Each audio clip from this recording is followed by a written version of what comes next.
बिस्मिल्लाहिर्रहमानिर्रहीम।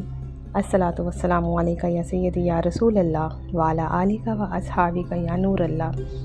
अल्लाहुम्मा सल्लि अला मुहम्मदिन कमा तुहिब्बु व तर्दु अलहु। इतनी मुबारक रातें और इतने मुबारक दिन हमारे दरमियान से गुज़र रहे हैं। ना जाने हमारे अमाल कबूल हो रहे हैं या नहीं, हमारी दुआएं कबूल हो रही हैं या नहीं। अपने बारे में तो हम कुछ भी नहीं कह सकते, लेकिन जो मोमिन की ज़ुबान होती है वो दूसरे के हक़ में पाक होती है। और जब हम दूसरों के लिए दुआ करते हैं, अमाल का हदिया भेजते हैं, तो वो ज़रूर कबूल होता है, कभी रद्द नहीं होता।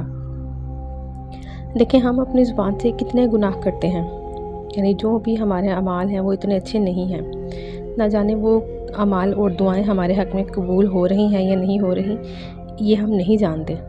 लेकिन जब हम यही अमाल और यही दुआएं दूसरों के लिए करते हैं ना, तो वो ज़रूर कबूल होती हैं। आपने आज या कल में एक काम ज़रूर करना है।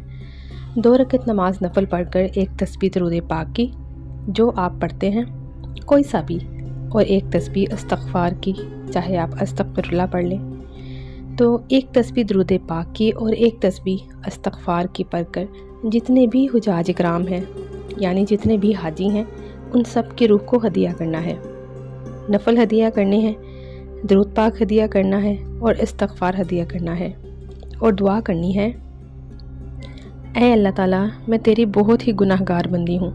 ना जाने मेरे अमाल कबूल हो रहे हैं या नहीं, लेकिन अल्लाह तूने इस साल जिन लोगों को ये सआदत दी है, जो तेरी बारगाह में हाजिर हुए हैं, हज अदा किया है, अल्लाह अगर उनसे कोई गलती कोताही हो जाए तो परवरदिगार तू बड़ा गफूर रहीम है।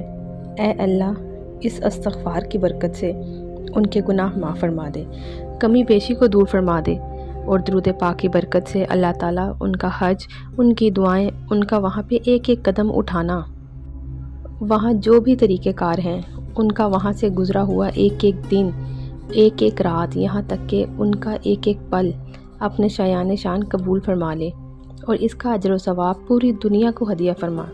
और इस साल जो हज ना कर सके, जिनको तरफ है तेरे दर की, या अल्लाह ऐसा करम फरमा दे कि अगले साल वो तेरे दर पे हाज़िरी दें और उनमें मेरा भी नाम लिख दे। तो हम जब हुजाज कराम हैं, जो अल्लाह की बारगाह में हैं, जिनका उस वक्त दुनिया से कोई ताल्लुक़ नहीं होता, वो सिर्फ़ अल्लाह ताला की इबादत के लिए हैं, और जो वहाँ वो अमाल कर रहे हैं ना, जब उनके लिए आप दुआएं करेंगे तो उनकी दुआएं कबूल होंगी, उनके ज़िक्र व अज़कार कबूल होंगे, उनका वहाँ का एक एक सांस लेना कबूल होगा।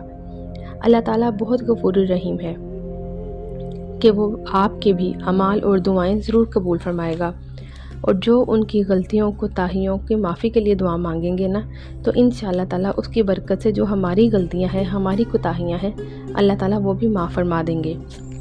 और इन 10 दिनों में जो हमने गफलत बरती है, वो भी माफ़ फरमा देंगे। तो ये एक छोटा सा अमल है, मुश्किल से 10 या 15 मिनट लगेंगे, लेकिन ये 10-15 मिनट आपको और तमाम हुजाज इकराम को बहुत ज़्यादा फ़ायदा देंगे।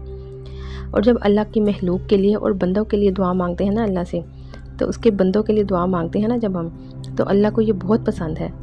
फिर जो चीज़ हम दूसरों के लिए मांगते हैं, अल्लाह ताला हमें भी वो अता करते हैं। कि मांगते हम दूसरों के लिए हैं, लेकिन अता वो हमें भी हो रहा होता है। तो 2 रकअत नमाज नफल, एक तस्बीह दरूद शरीफ और एक तस्बीह इस्तग़फ़ार पढ़कर दुआ करनी है, और अपने लिए भी दुआ करनी है। अल्लाह पाक हम सब को हज की सआदत नसीब फरमाए और हमारे अमाल कबूल फरमाए। सल्लल्लाहु अला मुहम्मद सल्लल्लाहु अलैहि वसल्लम।